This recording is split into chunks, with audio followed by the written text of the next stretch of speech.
The following program is sponsored by Jewish Federation of Palm Beach County and the generous gifts of these contributors.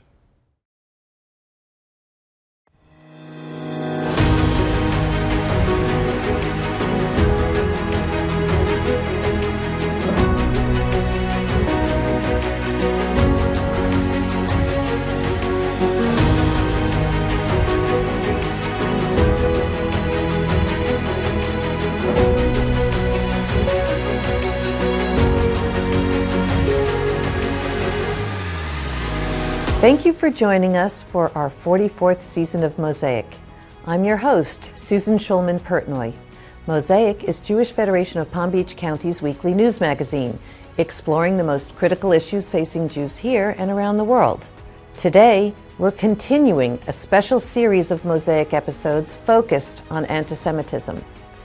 Recent events in our community are backing up national statistics that show hate crimes against Jews are on the rise. We'll explore these incidents and find out what's being done in our community to stand up to hatred. Please stay with us for this important roundtable discussion, next on Mosaic.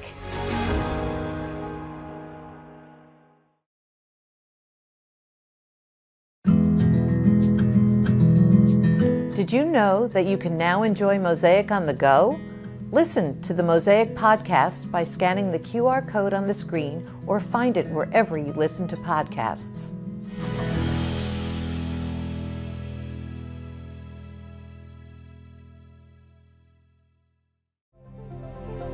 You have the power to do good that goes everywhere.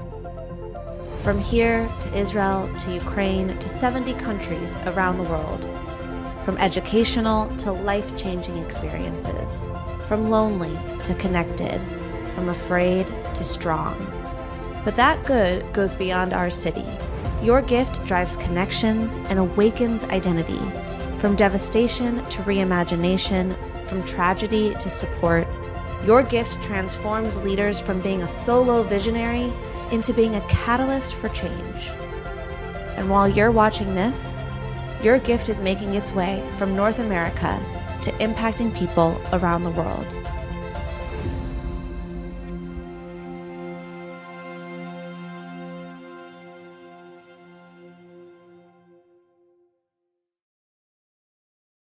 It may sound odd, but we're going to have a conversation that I really don't want to have, but it's a conversation that we really must have.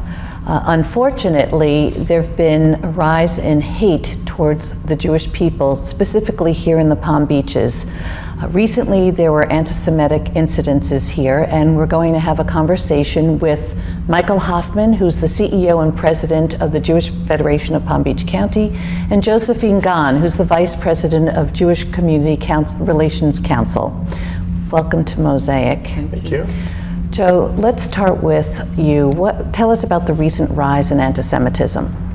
So Susan, as you know, anti-Semitism has actually been rising for quite a while now, at least the last 10 or 15 years. But we seem to have reached an apex here. And it's also reached Palm Beach County in a way that it hasn't before. We've seen a recent spate of incidences of hateful and anti-Semitic statements, flyers being distributed on people's houses, on their lawns and driveways. There's been projections of a swastika with anti-Semitic conspiracy theories projected onto a local building. And these are things that we've seen in other parts of the state, including banners displayed on highways, Nazis marching, but this is the first time that those incidences have reached our county in such an abundant way, I suppose one could say. Wow, I know as a result of this, you had a roundtable discussion with some local leaders. Can you tell us what the results were about those? So as the City Hall, the Jewish community, we were invited to participate literally in the City Hall with the mayors of Palm Beach County, West Palm Beach Gardens, the state attorney's office, local state representatives. And for us, it was a very important conversation because we all met together as leaders in the community, Jewish and in the general community, to talk about what actionable steps can we take to dissuade and deter anti-Semitism and these acts of hatred which are taking place place in our community. It was the collective view of all of the elected officials that were sitting around the table that what is happening now is not representative of what Palm Beach County is, what we stand for, the values of the citizens of Palm Beach County. And we were deeply appreciative of the commitment to find ways, actionable ways, to deter and dissuade future acts of anti-Semitism and hatred taking place in Palm Beach County. Do you have anything to add, Joe? No, the law enforcement was also there, and there was a strong discussion about, what can be done within the limits of the law to dissuade this, and is there anything that can be done to strengthen this? And obviously a deep regret and disgust for what is happening, and that is it's encouraging. Very important to hear. Absolutely. Yes. What is our relationship with local law enforcement? We've been working with local law enforcement for quite some time. We at Federation have a director of community security, and it is the job of our director to have strong relationships with all forms of local law enforcement, whether it be in the city, the county, at the federal level, so we can do anything and everything we can to protect the Jewish community from potential acts of hatred and anti-Semitism. We're constantly advising them when we hear from the Secure Community Network, which is a national program sponsored by Jewish Federations of North America, which sort of focuses on community security issues facing the Jewish community. And whenever there are incidents that happens, again, we are deeply appreciative of the strong efforts of local law enforcement to their commitment to protect the Jewish community and for them to take proactive measures to do whatever they can to ensure the safety and security of Jews living in Palm Beach County. Joe, what's the latest development at the legislative level? Okay, so there are a couple of things happening both locally and at the state level. There is legislation being introduced to try and elevate the penalties for such acts from misdemeanors to third-degree penalties, third-degree felonies. There is also attempts to look at what local ordinances can be implemented to help combat some of these things. But it's all got to be within the limits of the law and not violating First Amendment rights. We have to take a break. We'll be right back after this brief message. Our conversation on anti-Semitism continues. Stay with us for more on this vitally important special episode of Mosaic.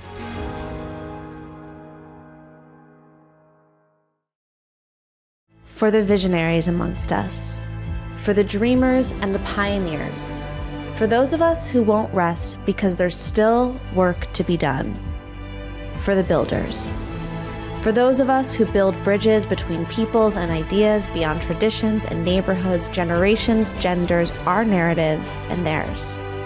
From lockdown to reopening, from peace to war, from certainty to uncertainty. Here's to those who lead the way forward. Because of you, we are here for those who still need help, for those who have never felt safe, for those who need to flee, and for those who don't know where to go. Because of you, we are here before we are needed and when we are needed. For those who know us and for those who don't. For the hungry and the sick, the lonely and the scared. Because of you, we are here. So this is for the dreamers, the visionaries, the leaders, the ones who have never wavered, and the ones who never will. This is for you and all that you do. Now let's go forward.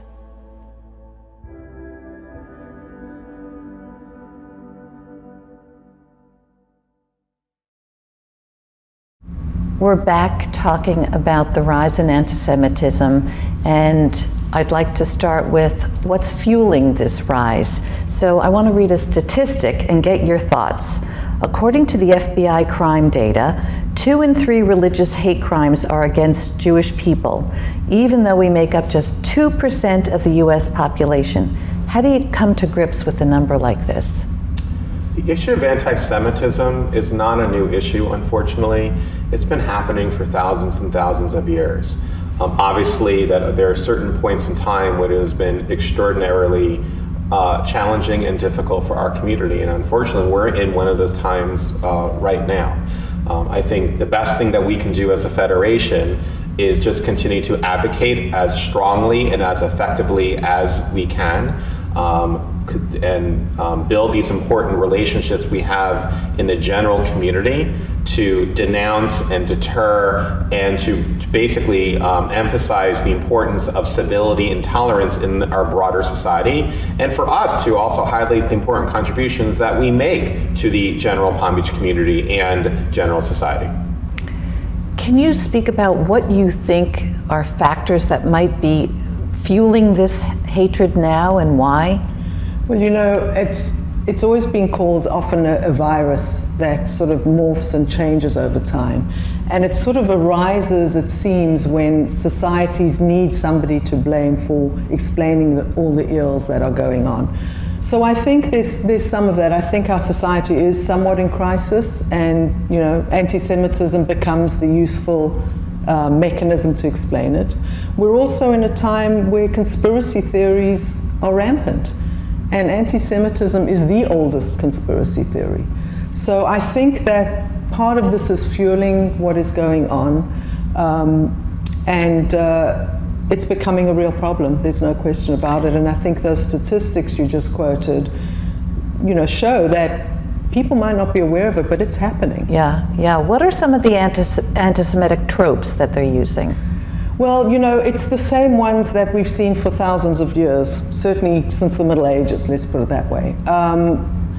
Some of the most enduring ones that are still perpetuated is that the Jews control the world and control everything. And we've seen this made into a new form for new times, whether it's around COVID accusations, whether it's something that Kanye West tweets. That seems to be a very enduring one. The other ones are also, you know, the COVID ones tied into ones where Jews were blamed for, in the Middle Ages, for the plague, the bubonic plague. So here comes a plague and let's find an explanation. There's also the Buffalo shooter in New York who killed all those people was motivated by the Great Replacement theory, that Jews were somehow diluting the white nation. And those were exactly the same tropes and ideologies that motivated the killer at Tree of Life in Pittsburgh. So these conspiracy theories, you know, they endure, they change, but they're basically the same, and they are used by many organizations and many haters, and sometimes with very deadly consequences. What are some of the sources of this misinformation? Well, this is important. You know, the incidences we're talking about in Palm Beach County have come from a particular group, a sort of right-wing supremacist neo-Nazi types. But it's really, really important to understand that this isn't the full extent of the nature of the problem. And what we're confronting now, and why this is such a difficult time, is that anti-Semitism is coming from multiple sources at once. We have it from the right, but we also have it from Islamist extremists. We also have it from some black nationalist groups. And we're also seeing it from the far left, whose main animus is towards the collective Jew, which is the state of Israel. And the interesting thing, however, is that there is a sort of common cause between them. All these sides are using these same conspiracy theories, and they reinforce one another. So the idea of Jews controlling the world is used both by far left groups and far right groups, and they ally with one another in it. So it's very important. And they hate each other. Well, they think they do, but ultimately, you know, is what animates them is hate. They will deny it, and I think what's so important to understand is that it is nuanced and it is very insidious. And we cannot just focus on the one that is right in front of us at the moment, because I would argue that some of the language of hate around the Jewish collective is normalizing anti-Semitism in a way that the far right never will. And that is very, very dangerous. It is very frightening. And must be acknowledged. Yeah. You mentioned Kanye West earlier. Tell us about the power that celebrities have and how dangerous this is. Social media is a mixed blessing, and unfortunately with hate, it becomes an ability to spread it exponentially. Whether it is right-wing groups finding allies in their cause, or celebrities who have enormous followers and they can see it, tweet things. So it's a problem, it's a real problem, and the solution, I think, is, it's a tough one, but it requires the other side to do the same. So we need celebrities to stand up and say, no, this is not okay, or to put out messages ahead that are supportive of the Jewish community, or calling out or condemning it.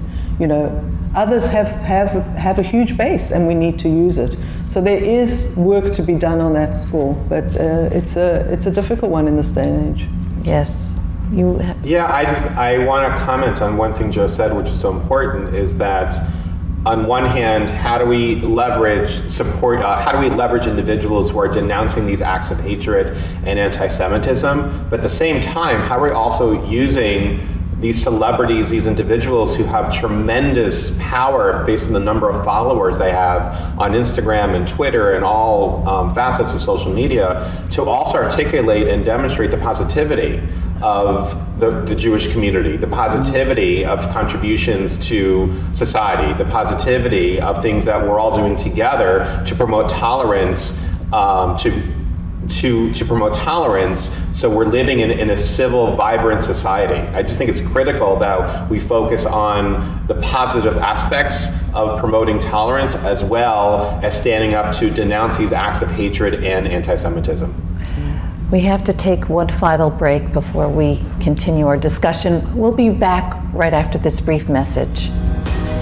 When we come back, we wrap up our special episode of Mosaic dedicated to fighting anti-Semitism in our local community. Stay tuned.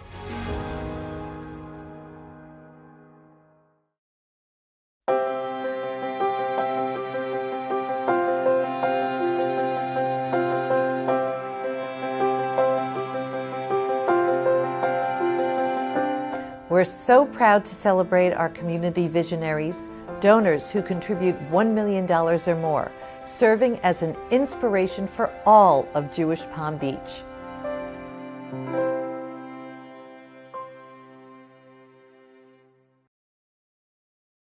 Welcome back to our roundtable discussion on anti-Semitism, but let's zoom into ways that we can help our community deal with this. I want to read another statistic.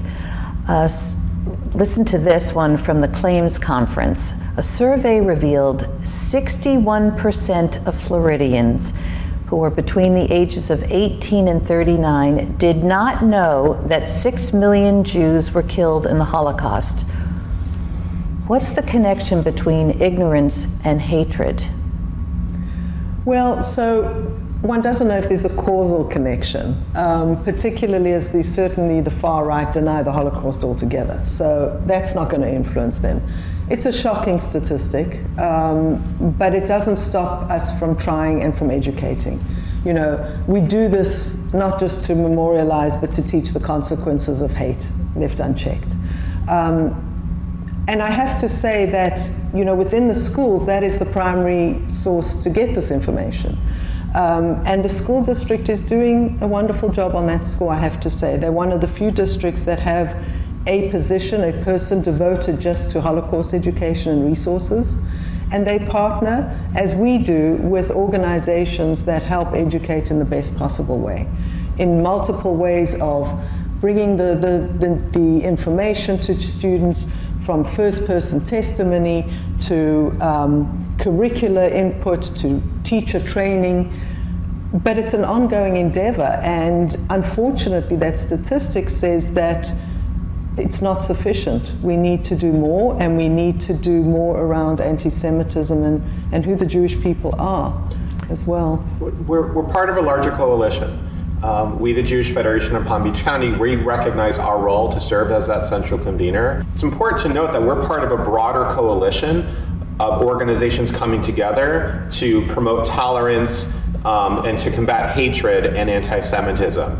The role of the Jewish Federation of Palm Beach County, we as that city hall, we're that central convener. We're actively collaborating with organizations like Insight Through Education and the American Jewish Committee and the ADL and all the synagogues in the community, not just to educate the Jewish community about anti-Semitism and how we address it and combat it, but also how we combat it in the broader general community.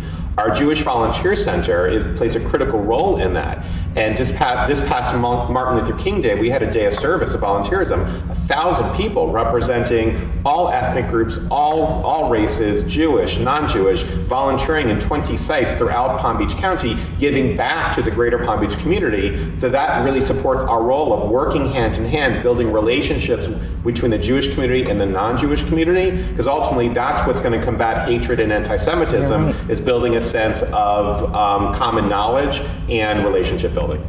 Yeah, that's true. It is the only way. We need the broader community's buy-in. Joe, you've been giving workshops to help people understand this issue. Can you talk about that and what you've been doing? Well, as this has been developing, we realized that there was a lack of understanding about this multi-nuanced challenge we're facing that I talked about earlier. And we needed to explain to people what exactly was happening out there. What were Jews being confronted with? So we talk about it. We have educational presentations to Jewish and non-Jewish organizations and communities, including in the schools, to explain what's happening. Because I really think we cannot underestimate the importance of education. Because unless you understand what we're dealing with, we can't combat it. Right. So it's absolutely crucial to the fight. And as crucial is, by doing this, people are more aware, they can spread the word, and they can speak out. Because this isn't a Jewish problem. This is an American problem. And it shouldn't be the responsibility of only marginalized groups who are experiencing hate to confront. I think the majority of Americans are people of goodwill and who do not buy into this. But we need them to stand up and we need them to speak out, because it really is our society that is challenged here. So, between education, between being in the community, engaging with others, this is how we'll fight it. That's true, and unfortunately we also have to talk about security, because there have been horrible violent attacks against Jews around the world. And what are we doing to deal with that? So we have a director of community security. This is a position that didn't exist in our federation 5 years ago. It is the role of the director of community security to work with 40 plus local Jewish institutions throughout our federation's service area. We provide consultation to all these organizations. This includes threat assessment. We give them guidance and consultation. So because we have access to federal grants from FEMA and Homeland Security that we are able to secure to harden our local institutions through panic buttons, ballards, other things that we can be doing to make our Jewish institutions more safe and secure.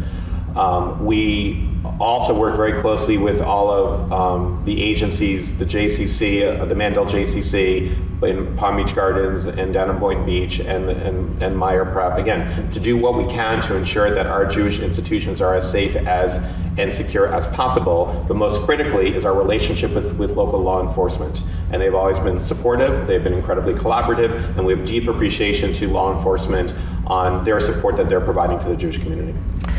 What type of support have you seen exhibited from other faiths to our organization? So we have had support. There's been legislators who have spoken out publicly. There has been faith leaders who have spoken up, either written pieces in the paper or have sent me messages. And it's wonderful. That's, as I said before, exactly what we need. But we need more of it, and we need it to be public. But this is what we need to do. It has been there, and it's wonderful to see. And these relationships, they have been cultivated over a period of many, many years. And this is a time when we've needed these relationships to step up to support the Jewish community and act in solidarity. And there are certainly, there are times when there are other acts of hatred against other faith-based groups or other ethnic groups that we will stand up and we will express our solidarity towards those individuals. in those ethnic and faith-based groups. That's the role of Jewish Community Relations Council, to be the community relations arm of the Jewish community and the Jewish Federation of Palm Beach County. I'd like to end this discussion by talking about something hopeful for our community. Who would like to start?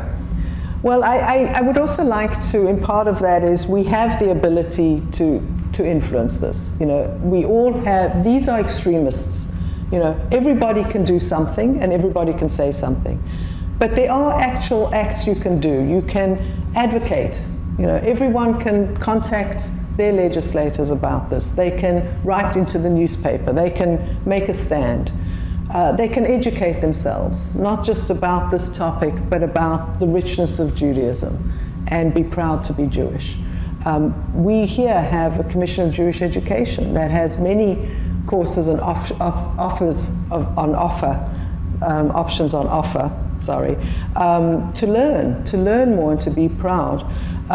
We've got to, you know, support organizations that are working on this. You know, there are many things that we can do that say we are not going to retreat, and we're going to be proud.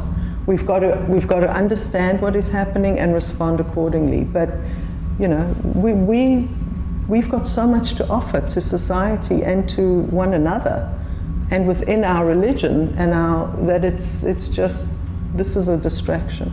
Yes, we can't let that be our motivating reason of existence, really. Exactly. Michael, do you want to sum it up? We live in one of the most vibrant, exciting Jewish communities in North America. And what gives me hope and optimism is that in spite of these horrific acts of anti-Semitism and intimidation over these past couple weeks and these past couple of months, and despite the consistent rise in anti-Semitism, our community, the Jewish community, is coming out stronger than ever. We are seeing people come out to our programs, to our events, to volunteer by the thousands. Just a few months ago, we had a Jewish education program for families with young children at the Palm Beach Zoo, sponsored by the Commission for Jewish Education. We had 1,000 people come out. We had 1,000 people come out for Martin Luther King Day of Service. The best thing that we can do as a Jewish community is not retreat, is to come out even more. Celebrate Jewish life. Celebrate everything that this Jewish community has to offer to each other and to the broader community, because it's exciting, it is vibrant, and it's only going to be more exciting and vibrant in the years ahead. I love the way we're ending. Thank you so much for joining us.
This program is sponsored by Jewish Federation of Palm Beach County.